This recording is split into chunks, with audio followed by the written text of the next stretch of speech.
Selamat pagi, salam sejahtera untuk kita semua. Sebelumnya saya ingin mengucapkan terima kasih untuk dosen pembimbing dalam mata kuliah Bahasa Indonesia yaitu Profesor Dr. Hasna Faiza. Di sini saya selaku penyaji kedua dari kelompok 10 akan menjelaskan tentang menganalisis hubungan genre pada setiap tahapan teks laporan penelitian.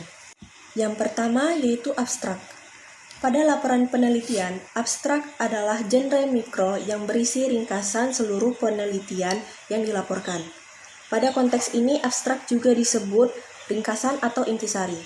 Abstrak berfungsi secara sosial untuk menjelaskan keseluruhan isi penelitian yang meliputi masalah yang diteliti, metodologi penelitian, temuan yang dihasilkan dan pembahasan, serta simpulan, implikasi, dan atau saran.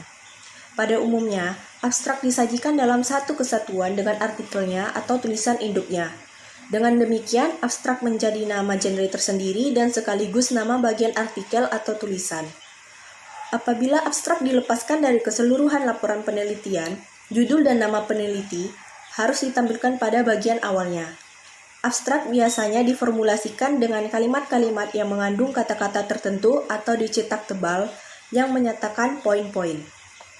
Yang kedua yaitu pendahuluan. Pada laporan penelitian, pendahuluan merupakan tahapan yang berfungsi untuk menyatakan latar belakang penelitian yang telah dilaksanakan, permasalahan yang diteliti, tujuan penelitian, manfaat penelitian, pentingnya masalah itu diteliti, dan pendekatan atau metode atau teknik yang digunakan untuk mencapai tujuan tersebut. Tiga hal yang disebutkan pertama sering dinyatakan ke dalam subbab tersendiri atau dinyatakan dalam satu kesatuan dan disisipkan ke dalam paragraf-paragraf pendahuluan. Adapun dua hal yang disebutkan kemudian cukup disisipkan ke dalam paragraf-paragraf yang relevan pada pendahuluan itu. Tahapan pendahuluan juga sepadan dengan tahapan penutup karena permasalahan yang diteliti atau termasuk tujuan yang dicapai dijawab pada tahapan penutup yang meliputi simpulan dan saran atau implikasi. Isi tahapan pendahuluan pada laporan penelitian dan pada proposal penelitian pada dasarnya sama. Oleh sebab itu, genre mikro yang digunakan untuk mengungkapkan tahapan pendahuluan dan tahapan penutup pun relatif sama, yaitu eksposisi dan atau meliputi deskripsi.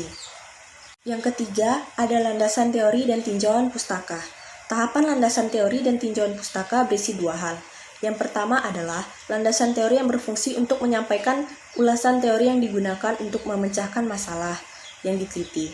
Dan yang kedua adalah tinjauan pustaka yang berfungsi untuk menyatakan perbandingan antara penelitian yang dilaporkan itu dan penelitian-penelitian sebelumnya. Ada kalanya tahapan ini dilengkapi dengan kerangka pikir penelitian. Pada prinsipnya, kerangka pikir itu berisi alur pelaksanaan penelitian dan logika berpikir yang diikuti dalam melaksanakan penelitian itu secara keseluruhan. Genre mikro yang digunakan adalah ulasan atau review. Yang keempat, ada metodologi penelitian. Tahapan metodologi penelitian berisi sajian tentang pendekatan, metode, dan teknik penelitian yang diterapkan pada penelitian yang dilaporkan, termasuk langkah-langkah yang ditempuh. Pendekatan teoritis yang dipilih dalam penelitian tersebut adalah pendekatan sosiologis antropologis yang dikemukakan oleh Malinowski dan Talcott Parsons. Sedangkan pendekatan penelitiannya adalah pendekatan kualitatif.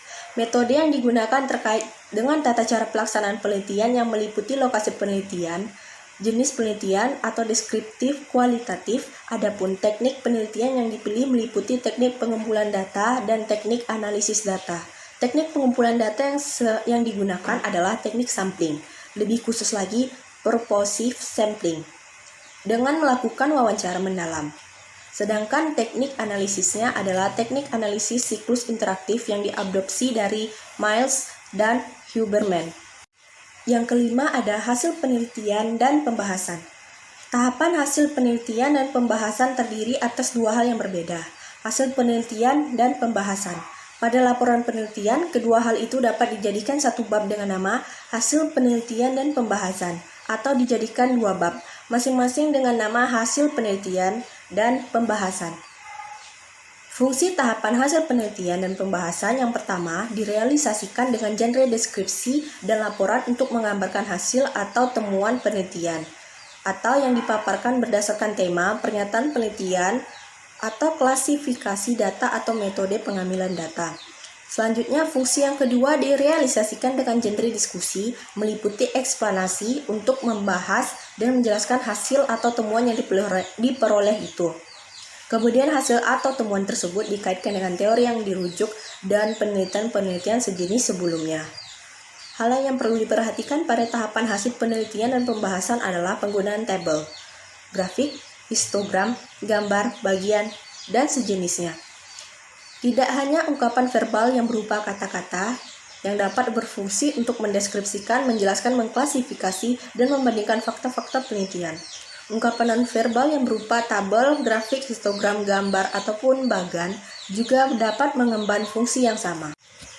Yang keenam, ada bab penutup. Bab penutup merupakan tahapan terakhir pada struktur teks laporan penelitian. Tahapan ini biasanya mengandung dua unsur, yaitu simpulan dan saran. Selain kedua unsur itu, implikasi penelitian juga sering dimasukkan ke dalam tahapan tersebut untuk menyampaikan simpulan dan saran, termasuk implikasi hasil penelitian. Genre mikro yang digunakan adalah deskripsi dan atau meliputi eksposisi. Deskripsi digunakan untuk memaparkan simpulan yang tidak lain adalah jawaban langsung terhadap pertanyaan penelitian yang telah disampaikan pada tahapan pendahuluan. Pada dasarnya, simpulan merupakan ringkasan dari temuan penelitian. Di pihak lain, simpulan harus segaris dengan tujuan penelitian karena dari simpulan diketahui bahwa tujuan penelitian itu tercapai atau tidak. Selanjutnya, berdasarkan temuan-temuan penelitian tersebut, saran diajukan. Saran berisi masukan tentang tindakan yang seharusnya dilakukan, baik secara teoritis maupun praktis. Adapun implikasi adalah konsekuensi logis yang timbul sebagai akibat dari temuan-temuan tersebut. Saran dan implikasi tampak sebagai dua hal yang tumpang tindih sehingga implikasi sering disisipkan ke dalam saran. Yang ketujuh, ada daftar pustaka dan lampiran. Daftar pustaka dan lampiran tidak dimasukkan ke dalam struktur teks laporan penelitian, meskipun dua hal itu penting. Lampiran adalah materi pendukung laporan penelitian yang diletakkan di bagian belakang, di luar bab-bab inti teks laporan. Materi yang dapat dimasukkan ke dalam lampiran adalah materi yang relevan dengan penelitian, yaitu antara lain: yang pertama, transkrip data penelitian. Data-data secara keseluruhan diletakkan pada lampiran. Yang kedua, panduan wawancara kepada informan. Yang ketiga, dokumen yang dijadikan bahan analisis atau rujukan. Yang keempat, surat-surat pendukung seperti surat izin untuk melakukan penelitian di lokasi penelitian, surat keputusan menteri dan sejenisnya. Dan yang terakhir, gambar atau foto. Yang kedelapan ataupun yang terakhir, ada simpulan tentang struktur teks dan hubungan genre pada laporan penelitian.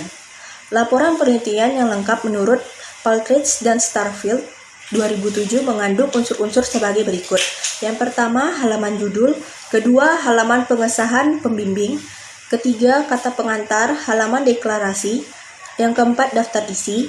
Yang kelima, daftar tabel dan daftar gambar. Yang keenam, abstrak. Yang ketujuh, bab 1.